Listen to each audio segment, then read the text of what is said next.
আমরা বুলবুলের second part আলোচনা করব। গত ক্লাসে আমরা প্রথম পার্ট আলোচনা করেছিলাম, আজকে আমরা দ্বিতীয় পার্ট আলোচনা করব। তো আমরা ক্লাস শুরু করি।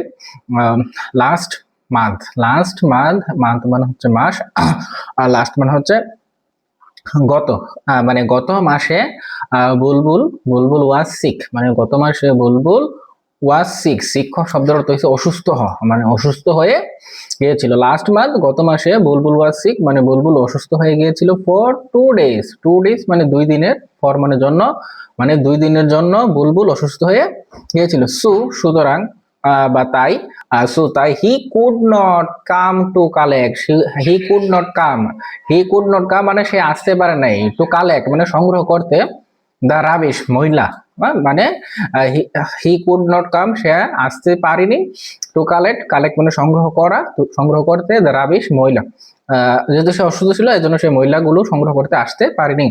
দ্য পিপল অফ শঙ্কর মানে শঙ্করের লোকজন, শঙ্কর এরিয়ার যে লোকজন আছে তাদেরকে ইংলিশে বলে দ্য পিপল অফ শঙ্কর, মানে শঙ্কর এরিয়ার লোকজন ওয়ার ইন গ্রেট ট্রাবল মানে হচ্ছে সমস্যা, গ্রেট মানে অনেক বড় বোঝাইতে এখানে ব্যবহৃত হয়েছে। ওয়ার ইন গ্রেট ট্রাবল তারা অনেক বড় সমস্যায় পরে গেলেন। They got piles of rubbish, আচ্ছা পাইলস অফ রাবিশ এখানে বোঝাইতে ময়লার যে স্তূপ আছে, ময়লার স্তূপ বোঝাইছে, এখানে পাইলস বলতে কোনো রোগ বোঝাইছে না। They got piles of rubbish মানে তারা কি হলো, তারা ময়লার যে স্তূপ আছে, স্তূপ waiting in front of their houses, যেহেতু বলবো 2 দিন আসে নাই ময়লা নেওয়ার জন্য, তার জন্য তাদের বাড়ির সামনে ময়লার স্তূপ অপেক্ষা করতেছিল, এরকম বলেছে, মানে তার জন্য ময়লার স্তূপে পরিণত হলো এবং এগুলো তার জন্য অপেক্ষা করতেছিল। আর the whole area became dirty, the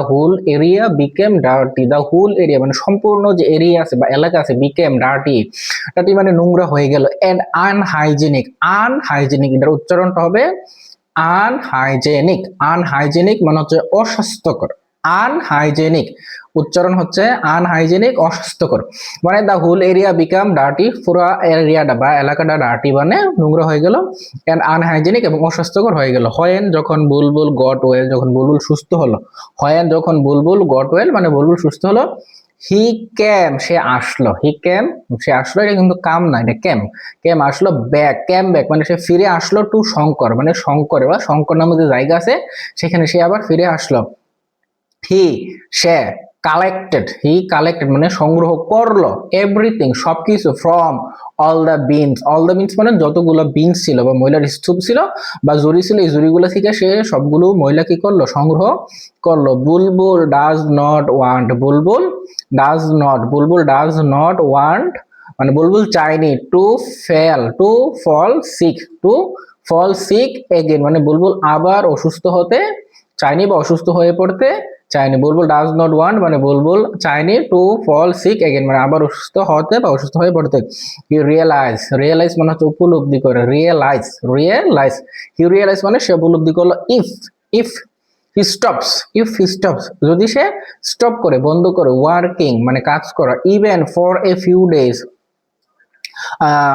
if he stops working যদি সে স্টপ করে মানে বন্ধ করে ওয়ার্কিং কাজ করা, even for a few days যদিও অল্প সময়ের জন্য, যদিও অল্প দিনের জন্য, ফিউ ডেজ অনলি মানে বলেছে অল্প, খুবই অল্প সময়ের জন্য বা অল্প দিনের জন্য, দ্য হোল এরিয়া মানে সম্পূর্ণ যে এরিয়া আছে, will turn into a big dustbin মানে সম্পূর্ণ যে এরিয়া আছে এই এরিয়াটা কি হবে, will turn into a big dustbin মানে টার্ন ইনটু মানে রূপান্তরিত হবে বা পরিণত হবে, এ বিগ ডাস্টবিন মানে একটি বড় ডাস্টবিন এবং ময়লার জায়গা বা ময়লার স্তূপে পরিণত হবে। অর্থাৎ সে যদি আবার অসুস্থ হয়ে যায় তাহলে এই যে শঙ্কর এরিয়া আছে এই পুরোটা কি হয়ে যাবে, ময়লার স্তূপে পরিণত হবে।